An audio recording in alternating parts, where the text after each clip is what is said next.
सबसे पहले तो मैं इस पाकिस्तान की कौम को मुबारकबाद पेश करता हूँ। खुदा ने हमें सुरखरू किया और इस सुरखरू करने में हमारी जो अमन की ख्वाहिश थी वो पूरी हुई।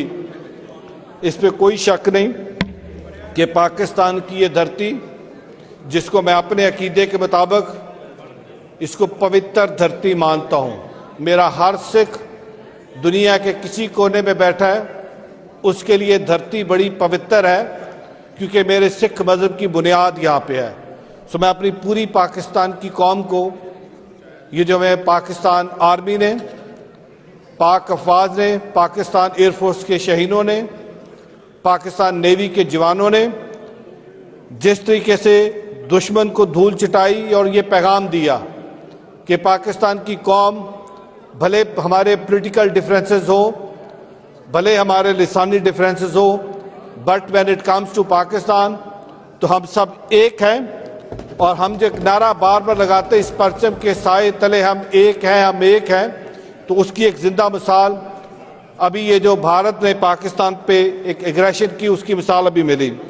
मैं उसके बाद अपने कायद मियाँ मोहम्मद नवाज शरीफ साहब का शुक्रगुजार हूँ, जिनकी कायदाना सोच, कायदाना सलाहियत और उन्हीं के विजन के मुताबिक वज़ीर आज़म पाकिस्तान, उनकी हिकमत अमली, आर्मी चीफ जनाब सैयद आसिम साहब, air marshal, air chief, navy के चीफ और पूरी टीम ने मिलकर जिस तरीके से दिलेराना तरीके से इस पूरे ऑपरेशन को किया, तो मैं सबका शुक्रगुजार हूँ और शुक्रिया अदा करता हूँ कि हमने इस जो हमारी अमन की काविश है उसको हमने अचीव किया। जनाब स्पीकर, मैं थोड़ा सा इससे पहले के पहलगाम वाक़या पे जाऊँ, मैं उससे पहले दो तीन बातें करना चाहूँगा। भारत ने पाकिस्तान को सिंस क्रिएशन एक्सेप्ट नहीं किया। कभी 65 की जंग, कभी 71 की जंग, कभी कारगिल, कभी कुलभूषण, कभी अफगानिस्तान पाकिस्तान के बॉर्डर पे अपने सफारत खाने, कभी पंजाब के अंदर, कभी केपी के अंदर, कभी बलोचिस्तान के अंदर, कभी सिंध के अंदर फिरका वाराना फसादात, हर आए रोज यहाँ पे अपने स्लीपर सेल किसी ना किसी तरीके से यहाँ पे इस पाकिस्तान के अंदर जंग मुसल्लत की। जब ये पहलगाम का वाक़या हुआ, जनाब स्पीकर, आपको याद होगा इसी हाउस के अंदर हमने बैसाखी पे जो पहली दफ़ा वज़ीर आज़म पाकिस्तान ने 7,000 सिख यात्रियों को वीज़ा दिया कि वो पाकिस्तान आए, और हर उस प्रोटोकॉल का जो इंडिया और पाकिस्तान के दरमियान हुआ उस पर साइड पे रखा कि हम 3,000 नहीं 7,000 सिख यात्रियों को यहाँ पे रिसीव करेंगे, और वो सिख यात्री यहाँ से मोहब्बत का पैगाम लेके गए। 20 तारीख को उन्होंने बॉर्डर क्रॉस किया और पाकिस्तान जिंदाबाद के नारे लगाए। जनाब स्पीकर, उन्होंने कहा पाकिस्तान जिंदाबाद। क्यों? क्योंकि पाकिस्तानियों ने उनको मोहब्बत दी, पाकिस्तानियों ने उनको प्यार दिया। और 2 दिन बाद पहलगाम का ये फॉल्स फ्लैग ऑपरेशन होता है। मैं अप्रिशिएट करता हूँ अपने फॉरेन ऑफिस को, मैं अप्रिशिएट करता हूँ अपने डिफेंस मिनिस्टर साहब को, और मैं अप्रिशिएट करता हूँ अपने वज़ीर आज़म पाकिस्तान को, जिन्होंने कहा हम तहकीकात के लिए पाकिस्तान हाजिर है, आए आज़ादाना तहकीकात करते हैं। लेकिन कौन सी तहकीकात?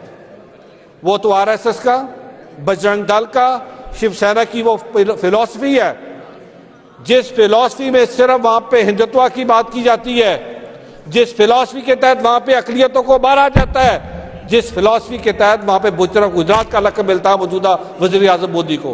क्यों? क्योंकि वो अपने अलावा किसी और को एक्सेप्ट नहीं करता। पहलगाम हुआ, उन्होंने कहा हमने जंग लड़नी, हमने कहा हम अमन चाहते हैं, क्योंकि हम एक रिस्पॉन्सिबल स्टेट है, हम ये चाहेंगे कि इस खित्ते के अंदर अमन हो। मोदी सरकार अकेली भारत को रिप्रेजेंट नहीं करती। भारत के अंदर सेकुलरिज्म, अभी भी कुछ लोग ऐसे मौजूद हैं जो सेकुलरिज्म की बात करते हैं। भारत के अंदर अभी भी ऐसे लोग मौजूद हैं जो अमन की बात करते हैं। लेकिन मोदी सरकार ने उन सबकी बात सुनी, अनसुनी की। और इस वक्त जो गोदी मीडिया बैठा है भारत का, जो मीडिया की बजाय ज्यादा इस वक्त बॉलीवुड का रोल प्ले कर रहा है, बॉलीवुड वाली जो एक्टिंग है वो इस वक्त वहां के मीडिया ने की, और जिस तरीके से इस अमन की पूरी काविश को खराब करने की कोशिश की, मैं खराज तहसीन पेश करता हूँ अपनी हुकूमत को कि हमारी एक ही बात रही कि हम अमन चाहते हैं। होता क्या है कि 6 और 7 की शब एक यहां पे मिसाइल अटैक किया जाता है और हमारे मुल्क के अंदर जो हमारी शहरी आबादियां हैं जहां पे बच्चे सो रहे होते हैं जनाब स्पीकर, वहां पे अटैक किया जाता है।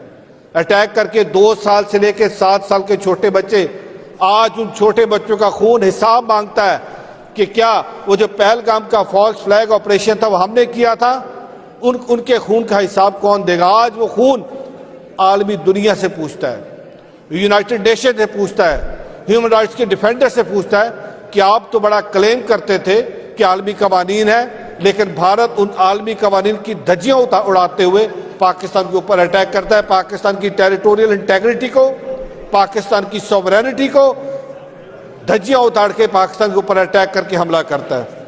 आई विश कि जब जाफर एक्सप्रेस का वाकया हुआ था, जिस तरह पाकिस्तान ने कहा हमें पहलगाम के वाकये का अफसोस है, हम इज़हारे अफसोस करते हैं, इज़हारे गम करते हैं और हम कंडेम करते हैं। आई विश कि जब जाफर एक्सप्रेस का वाकया हुआ था तो उस वक्त वहां से अफसोस आता, बट क्यों करते? क्योंकि उसके ताने बाने तो मिल कहीं और रहे थे ना, उसके ताने बाने तो कहीं और से चल के आए थे, तो वो अफसोस क्यों करते?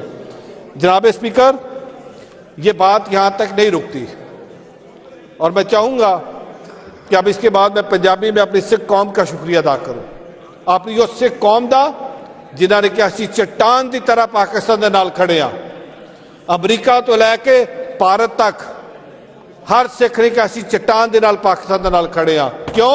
क्योंकि उन्होंने कहा पाकिस्तान साड़ी पवित्र धरती है। सिख कौम ने कहा असी पाकिस्तान के नाल खड़े हाँ। वो मुल्क जिहदी मोदी सरकार के बारे मशहूर है कि बुचर ने, वो मुल्क जिथे अकलीतां नूं तहफ़्फ़ुज़ नहीं है, उस मुल्क के शहरियों ने कहा कि असी इस पंजाब, लहंदा पंजाब ते चढ़दा पंजाब असी खून खराबा नहीं होने देंगे। अगर मोदी सरकार नूं बहुत शौक है जंग लड़न का, जावन राजस्थान ते राही जावन गुजरात, जिथों उन्होंने लकब है बुजर ऑफ गुजरात का।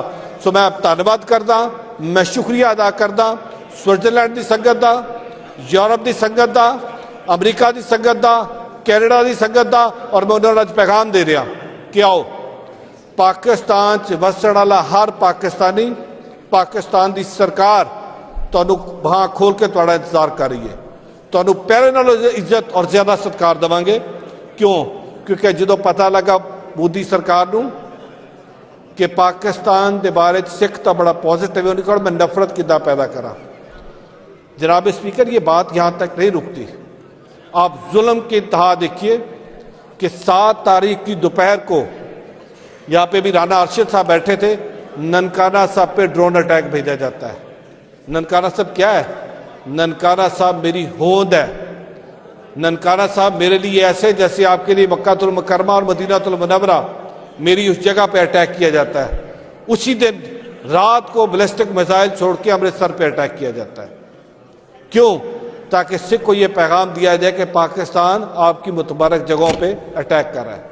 लेकिन मैं अप्रिशिएट करता हूँ अपनी सिख कौम को, मेरी सिख कौम डटी रही आखिरी लम्हे तक अपने पाकिस्तान के उस मौक़िफ़ के साथ जो अमन की हम बात करते हैं। सो मैं अपनी दुनिया भर की सिख कौम का शुक्रिया अदा करता हूँ।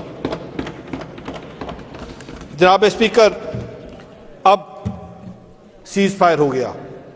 अब सीज फायर के बाद आज रात को DGMOs की बात होगी और उस बातचीत में सीज फायर के आगे का जो लाए अमल है वो तरतीब दिया जाएगा।